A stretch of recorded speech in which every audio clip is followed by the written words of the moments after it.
Hi friends, welcome to my channel పల్లి పిలుస్తుంది. ఈ వీడియోలో మీరు చూస్తున్న ప్లాంట్ అయితే ఇన్ఫెక్ట్ అయిందనమాట. అడేనియం సప్రూట్ చేసినప్పుడు నేను కొంచెం ఇన్ఫెక్షన్ గమనించాను. ఆ ఇన్ఫెక్షన్ ఎక్కడ అంటే పై భాగంలో రాటైందనమాట. ఇది సుమారు 10 సంవత్సరాల వయసు ఉన్న ప్లాంట్ అని 2020లో అంటే కరోనా టైంలో ఈ ప్లాంట్ని కొన్నాను. ఇది సుమారు 4 కేజీల వెయిట్ ఉంది. ఈ ప్లాంట్ని అయితే ఇన్ఫెక్షన్ నుంచి అవాయిడ్ చేయడానికి పూర్తిగా తొలగిస్తే నాకు మిగిలిన భాగం అయితే ఇదనమాట. ఖచ్చితంగా ఏమాత్రం మొహమాటం లేకుండా ఇన్ఫెక్షన్ని పూర్తిగా తీయకపోతే మొత్తం ప్లాంట్ ఇది చూసారా, చిన్న చిన్న డాట్, బ్లాక్ డాట్ పై నుంచి అలాగే కిందకి చిన్న చుక్కలు చుక్కలుగా నల్లగా కనబడుతుంది. అదంతా ఇన్ఫెక్షన్. దాన్ని మనం తీయకపోతే కింద లాస్ట్ రూట్ వరకు ప్లాంట్ పాడైపోతుంది. మొహమాటం లేకుండా అది ఇన్ఫెక్షన్ ఎక్కడ వరకు ఉంటుందో అక్కడ వరకు తీసి పడేయాలి, లేకపోతే మొత్తం ప్లాంట్ పోతుంది. లాస్ట్కి నాకు ఇది మాత్రమే బతికింది. దీన్నైనా సేవ్ చేసుకోవాలనే ఉద్దేశంతో నేను పూర్తిగా కట్ చేసేసాను. అలా కట్ చేసిన తర్వాత నాకు 1.5 కేజీ వెయిట్ మాత్రమే ఉన్న ప్లాంట్ వచ్చింది. 4 కేజీల నుంచి 1.5 చూసారా, పైన స్టెమ్ నుంచి రాట్ అయిందనమాట.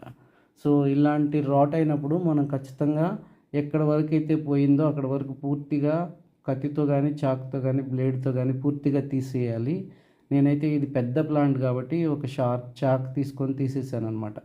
ఈ స్టెమ్ వల్ల మొత్తం నా చేతికి రాకముందు 10 సంవత్సరాలు, నా చేతికి వచ్చిన తర్వాత 5 సంవత్సరాలు, ఆల్మోస్ట్ 15 ఇయర్స్ ఏజ్ ప్లాంట్. ఎంత తక్కువలో తక్కువ వేసుకున్నా 10 ఏళ్ళ వయసు ఉన్న ప్లాంట్. ఇలాంటివి పోగొట్టుకోవడం అంటే చాలా బాధేస్తుంది. నేను కూడా చాలా బాధపడ్డాను. కానీ అడేనియం గ్రోయింగ్ ప్రాసెస్లో ఇవన్నీ కామన్. అన్నిటికీ తట్టుకొని నిలబడితేనే మనం గార్డెనింగ్ చేయగలుగుతాం. ఐ హోప్ మీకు ఈ వీడియో నచ్చింది అనుకుంటున్నాను. అలాగే మీలో ఎంతమంది ఇలాంటి ప్రాబ్లం ఫేస్ చేశారు, వాటిని మీరు ఎలా సాల్వ్ చేసుకున్నారో కామెంట్ ద్వారా తెలియజేయండి. మీరు మొదటిసారిగా నా ఛానల్లో నా వీడియోని చూస్తున్నట్లయితే తప్పకుండా సబ్స్క్రైబ్ చేయండి. మీ వంతు మద్దతు తెలియజేస్తారని ఆశిస్తున్నాను. నా ప్రతి ఒక్క గార్డెనింగ్ వీడియో మీకు ఎంతో కొంత ఉపయోగపడుతుందని ఆశిస్తున్నాను. ఒకవేళ ఉపయోగపడినట్టయితే మీ కామెంట్ ద్వారా తెలియజేయండి. చూసారా ఎంత మంచి ప్లాంట్ పోయిందో. బాధపడడం తప్పితే ఏం చేయలేం.